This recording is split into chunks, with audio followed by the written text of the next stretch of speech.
आजपर्यंत मी कधीच मंदिरात आलो नाही का कुठल्या देवाच्या पाया बी पडलो नाही, पण जशी ज्ञानदा भेटली तशी मला देवाची गोडी लागली।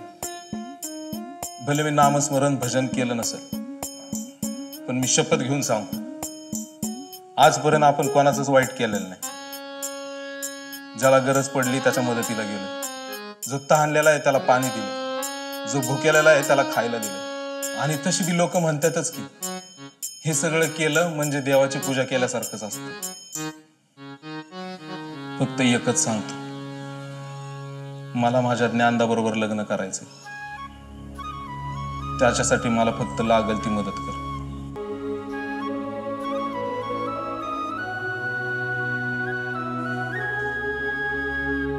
प्रसाद प्रसाद अहो प्रसाद। वारकरी संप्रदायाच्या इतिहासातील पहिली वेब मालिका पाहायला विसरू नका। लय भारी कीर्तनवारी या YouTube चॅनलवर लाईक आणि शेअर करा, पण सबस्क्राईब करायला विसरू नका।